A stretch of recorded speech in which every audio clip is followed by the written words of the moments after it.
To start with, I will maybe let you present yourself quickly, starting from Luis. My name is Luis Martin Cabiedes. As you have said, I'm an angel fund in Spain. I'm an angel fund in Spain. I started as a business angel, and that's what I've been doing for 15 years, investing in startups. Then at some point I raised some money from the European Investment Fund, and I became an angel fund. But still doing exactly the same thing, looking for startups and trying to put some money into them. So, hello, my name is David Dana. So I'm working in the venture capital team at EIF, where I'm in charge of the French market and also working actively on what we do with accelerators, and especially in this case, which is more relevant now with business angels. So what we have already done to date that I will explain a little bit further, and what we would like to do in other geographies. Klaus? Yeah, I think you did already an introduction. So I'm a German living in Switzerland and doing angel investments, and yeah, that's it basically. Great. To start with the larger view, David, you have a very broad point of view, micro point of view. How do you see the business situation in Europe? What are the difference? What's striking? Actually, it's very different from a country to another. What we saw, it was 2-3 years ago. We had initially a basic landscape of what was happening in Europe, and it was very different. For instance, in Germany at that time, you had almost non-professional VC managers targeting seed or early stage companies, but rather very big business angels acting as if they were almost, let's say, semi-professional players.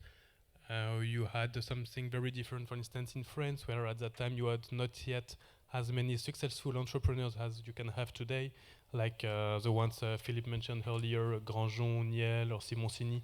However, at a maybe smaller scale, people, the ones who are now at France Digitale, but you had much more kind of club or associations of business angels, which is something different. So it was very different from a country to another one, and that's why we thought, and we discussed with the European Business Angels Network, who came to us because they thought there was a financing gap for the kind of companies they were targeting, in order to help them reaching a level which could make them becoming attractive enough to appear on the radar screen of the traditional institutional VC funds. And you, Klaus, you've been very active both in the US and in Europe as business angel and as VC later on. How do you view the main difference between this VC, business angel, startup environment in Europe and in the US? Well, I think it has assimilated a little bit. I mean, the gap was humongous like 5, 6, 7 years ago. And now there are more exits here, meaning more people make money and become angels. So you have the supporting infrastructure is better. There are more role models where people could look up to. The general mood is better so that everybody is daring to do more. So I think all signs point into the right direction. Good. And you think how the EIF is going to view on how to make things the gap narrowing, and what you intend to do to so maybe a few words on what we have done to date to understand a little bit how we try to address this gap. We've been launching a pilot project in Germany, which has since then been replicated in Spain and Austria, which is basically a co-investment scheme between EIF and the business angels. We don't work with clubs or associations because it's much more difficult, so we prefer working directly with private business angels, individual ones, and then we agree, like for a traditional VC fund, we try to make our own analysis on the capacity and the skills of the business angels to address a specific market segment, or to have a dedicated strategy if we find it attractive enough and from a commercial standpoint, and if the business angel has a sufficient amount of money to allocate to that kind of investment for a period of 5 years, then we can invest. It's allocate to this person a pocket of money ranging currently from 250K to until more than 5 million to date, which is a matching program 1 by 1, meaning that if the business angel invests 100,000 euro in the company fitting with the criterion which have been defined, then it will be systematically matched by the same amount of money from this mandate. He will not get management fees on it, but if the company, if the investment is successful, he will get carried interest on a deal-by-deal basis. So it means that if there is any business angel in the room, or Luis or Klaus could come to you and say, give me some money so that each time I invest €1 in a company, I have a second euro coming from the EIF that I can invest on which I can earn a carried interest or a capital Indeed, gain. that's how it worked till now. It has been very well received on the market. For instance, so in Germany, we started with a program of 60 million euros. And the demand is so strong that it has been more than doubled. And now we have finalized with our mandators, because we cannot provide 100% of the funding. We have finalized an increase of the program until 135 million euros. So it's a major thing, and the feedback from the market, from both entrepreneurs, business angels, and also VC managers, targeting companies a little bit more developed than the ones targeted basically by business angels, find it very attractive and very useful to have companies strong enough and actually in a much better financial position to be invested in. And you, for instance, Luis, are you a candidate to such a program when it comes to Spain? What do you think it's good for the ecosystem, or do you rather go and raise more money for in super angels funds rather than have a co-investment on a more personal basis? Well, I think it's a very good initiative, and I have a very good friend, business angels, that are part of it. Probably some of the best business angels in Spain are part of it.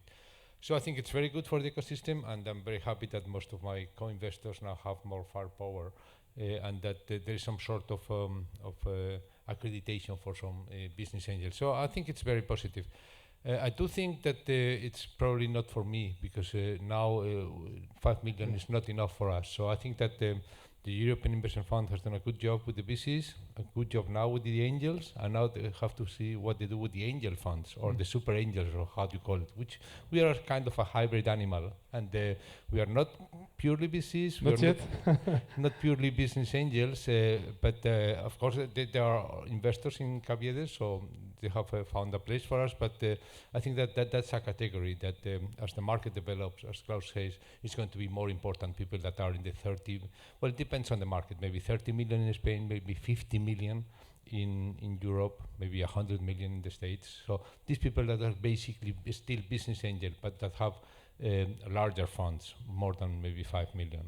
And do you think it would be good for company? Will it enable companies to see the VCs later on and to spend more time with their angel, finance and coach and developed by the angels? I think that these super angel funds, like myself, they breach a gap, which is very important between the very early stages and the later stages. I think that we do play a role in that we invest in a lot of companies, so it's not only a matter of helping the good ones, but invest in a lot of them. And then there are like different languages from the business angel and the entrepreneur to the large VC fund. And that's sort of a specialty that we may carry. So it's not that easy to understand and to be able to talk to, to Axel, to Partech, to Index, and also to a guy that has just started. So I think there is a place for us in there. And how do you pick up what is a good business angel for you? On which criteria you determine that the business angel are good enough to be So basically adapted? What we are looking for is people who have already made a couple of investments, ideally between 5 to 10 over the period of time of 3-4 years, so meaning that it's quite active, but we don't ask 5-10 investment a year. If there's additionally an exit, and possibly a successful one, it's much easier for sure, like everyone. But then we do our traditional referencing, anti-money laundering checks and that kind of things. And then if the business angel qualifies, it's a light due diligence compared to what we do with VC funds. But then if it qualifies, we just have to agree on a specific strategy in terms of sector, geography, and also maybe stage of development. Even if on this we are quite agnostic, let's say that we don't want to restrict business angels, because typically what we have seen, in Germany, because I speak much more about this one because it's the one which has been launched the first and on which we already have some feedbacks and some experience on this. It's very different from a business angel to another one, and even in terms of profile of the private person. For instance, we have people who have been very successful in launching their own startup that they managed to solve for often 100 million euros and getting the tens of millions. But we also have, for instance, a professor of university who just invested in 2 companies that 2 of his students launched. He invested a couple of thousands of euros, and it was so successful that now he became a business angel. So it's very different. We are not very restrictive in terms of profile. We just want people who want to allocate some money. If it's less than 250k for the 5 coming years, it's not really useful neither for them nor for us to allocate some resources on this. But if it qualifies, we are not restricted. You say there are different criteria, different ways for being a successful angel. Yeah. And for you, Klaus, what makes a successful angel for you? What is how do you become a good angel? I think it is exactly the same like the entrepreneur. I think you have to be absolute passion for it. And it cannot be a side project. If it is a side project, then it's a hobby and nobody does it in a way that he can fulfill the promises he makes. He lives this idea of being a business angel, and then he should have relevant experience in that field. I mean, if you have been doctor before and suddenly you discover the passion for high tech, that I'm not sure whether that qualifies for a good business angel. Yeah, so you have to have some knowledge in the space, and you have to really strive and have a passion for making a difference for the company you invest in. And what was the biggest mistake you see from angels, and what the best quality that you're looking for in angels? It is pretty a typical pattern that some entrepreneurs that were good entrepreneurs suddenly think they become good angels. Yeah, and as I'm pretty sure I'm a bad entrepreneur, because I'm always too distracted when I see new things. I think there's a very low likelihood that a good entrepreneur can be a successful angel because it's a totally different business. And all this, everybody must be clear that on a professional level, so if you look the statistics to US funds, I think 50% is write-off, 50% have to make it. I think as an angel, the statistics you should yourself familiarize with could even be worse. So, I mean, if you want to do it for making your living, I think if you don't belong to the best 2 to 3%, it's altruism. Yeah.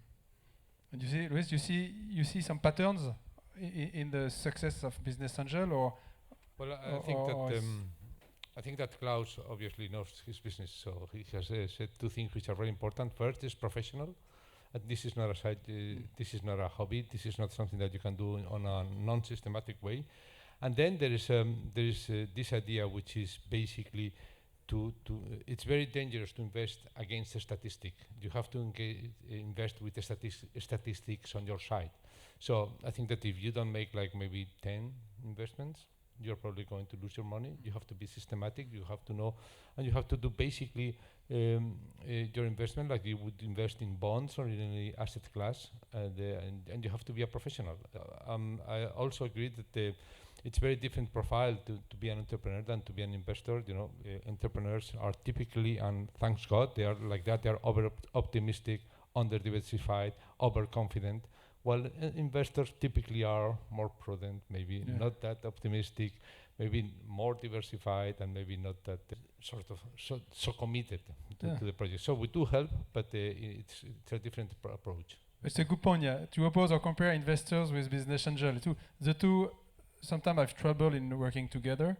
We see some VC funds that don't want to pay for the exit of the business angel because they want the money to go in the company, not in angel's pocket. But then they prevent the angels from getting money and investing in other startups, which is bad for the ecosystem. How do you see but it's not the purpose of a VC to give an exit to an angel, right? So if it happens and if it's agreed, nice. But if that's the preset an angel has, then that's stupid, right? Because at the end, he should stay in.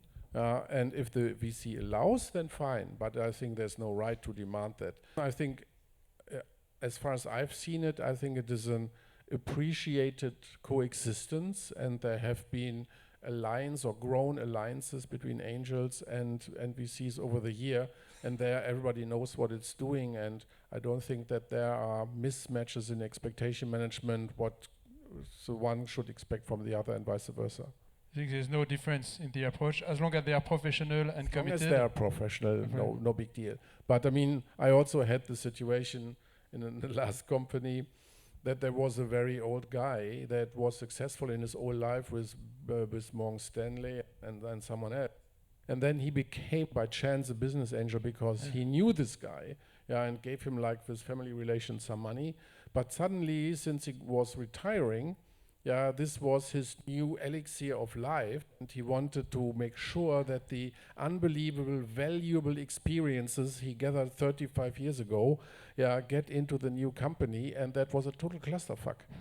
So with the result that we throw him out now. After the first board meeting, I said, "Geez, God, that's too much."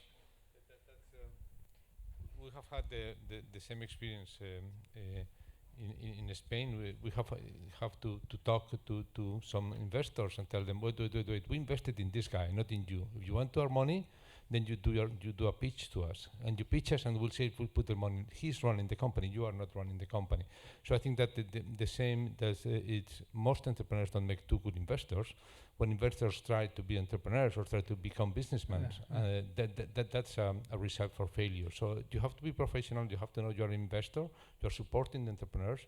You're not driving the car. You're in the boxes, maybe looking at the numbers and controlling the gas, but you are not running the car. And some investors think that they could be better than the entrepreneurs running the company. And that's a big mistake. And we sometimes have to tell them, wait, no, you are not running this company, not with our money. Yeah, everybody has to stay where it belongs, and don't do the job. Be experienced business angel or VCs. Let the CEO be the leader, the captain, and be here to develop, help him. And how when you invest in international startups as business angel, how can you contribute? You have some example to the success of a company which is not based in your country, which is pretty far from you.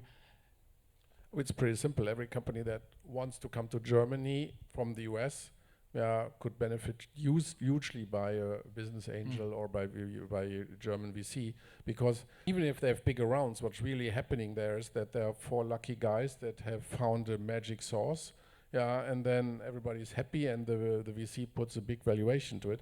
And then especially at B2C, the likelihood that you have to globalize is imminent. So, and then you have 3 things what you can do. You can either do nothing, then you might have to buy back or buy a European footprint in like 3 years, and it costs 20 to 25% of your cap table, or you do it yourself. Then it's dead anyways, because nobody has ever succeeded in doing that because of the cultural differences. Or thirdly, you team up with somebody that is in that area and can do the quick introduction, tells you the cultural differences, what you need to do. I think it's a total no-brainer. It's good, but usually you would go for VC, but if you're a business angel in a local area, it has more experience, field experience, is more operation skill, and can be much efficient at helping a company to develop overseas. I think, Luis, you have invested in BlaBlaCar, which in France is quite famous. Yeah. How did a Spanish business angel end up investing in BlaBlaCar? It was tough, but at that time it was they were in B2B. It was difficult to expect that they will grow so sharply. Well, BlaBlaCar is one of the best teams that I have ever found. So it was not that difficult to make a decision to invest there. What was maybe difficult is to have the opportunity, and it goes back to what Klaus has said. When a company wants to go international, you want to go to a global VC fund, but a global VC is global. They are local nowhere, so they have maybe never been in Spain. So if what you have is a lot of drivers that want to drive passengers to Spain, and you want to expand to Spain, you want to have someone who is Spanish. So when you go international, you of course need a global fund, but you also may need some local, really local in the space, help, and that's where I came in. I was called by a VC actually to join BlaBlaCar because they wanted some experience in this funny country in the south of Spain, in the south of Europe, and of course of which they knew nothing. And you just raise your flag, and maybe you're allowed to join this wonderful drive with BlaBlaCar. So it's about being supportive, being very local, and knowing what's your place as a business angel. And that was in the very early stage of BlaBlaCar. Oh yeah, very. Yeah, it was 4 people, and yeah, they have come a long way. But this VC is very smart. I think I'm amazed to hear that. It's very often when you want to go internationally, you say either we find a local VC, but it's very dilutive. It has to be matching the company financing strategy, or you say let's set up a team. But set up a team as well is very tough. And to set up a team, you have to know the local environment, market, know the local guys, and it's a bit of chicken and eggs problem. But it's true that proposing the deal to a local business angel is great. It doesn't cost. You don't have fixed costs. You have huge operating value, connection, and I think there's the first time I heard such a story, and I think that's very, very clever from the VC and from you, and it's a great. I think it's a great experience, and it's a great lessons to be taught to startups and VCs. Yeah, I think that no matter how big you are as a global fund, if you want local expertise, there is no more local expertise than the business angels. So the business angels, again, in this perspective, they are a very good complement to the large VCs. I don't think that there's a conflict. We have to play different roles, and I think that the business angels, when they are professional and they have been doing their job, they know the business and they know the market maybe better than large funds. Super. We have a bit of time. I would love to ask you, Klaus, among all the very successful company you invested in, of which one are you the most proud, and which one is your flagship, if any? No, I think the parameters I have is to what degree I could help the entrepreneur fulfill his dream. So, and if you really feel part of his fighting crew, of his ninja tribes, and could make a difference as a financier guy, then I think that fills me with pride, and that's what I'm striving for. And you have an example? No, it's in generic. So I don't want to put one up or down. I think in general, if the entrepreneur's happy, I'm happy. And you, Luis? Well, I don't know, maybe the next one or the last one. It's very difficult to pick. It's like asking a father to pick one of his children, so it's very difficult to say. Of course, I'm very happy with BlaBlaCar, but I'm very excited with Tiendeo or with the last ones that I've made, so any of them. It was or vice versa yesterday, so probably that's the one that is more in my mind. I think it's about helping the entrepreneurs and try to be their investors of choice, and so that's what you want to be. So super. So super. So in conclusion, what is important is patient, be professional, committed, and with a special mention to be a good opportunity as a business angel to help startup develop overseas at the first employee or the first help locally. Missing. And what we could collectively work on is, then when you look at it, the grand scheme, we were not organized enough among us or the VCs in Europe to mutually back one big company that then, or one company to become big across different geos, because we were always fighting in the different geos, and therefore we never got to a scale with one company that could finally fight against the US invaders, so to say, and that's why we have consistently lost nearly all the battles if it comes to this effect of scale. So I think if I could wish for something, then that we find a little bit more common ground where we more on a regular basis can exchange ourselves, because that has hardly happened. If I can speak for myself, I don't know what is with Luis, but that we had a regular interchange with French VCs, for example, as German VCs. Yes, so you do an association or a club with European VCs and business angel, and make sure we pick up the future champion invest together and coordinate. Yeah, it's true. Today, to be a champion, you don't go through the European. You don't go through Europe. You go from Germany or France or Israel or Spain to the US, and then you become a leader there and come back afterwards. But few startups become successful on the European level before being without going to the US first. Okay, thank you. We were told to be very accurate on the timing. It was great to have you. It's a great opportunity to have you three here. Thanks a lot, and we get your idea. We try to work on this VC Angel European coordination circle or club to make things happen. Thanks a lot.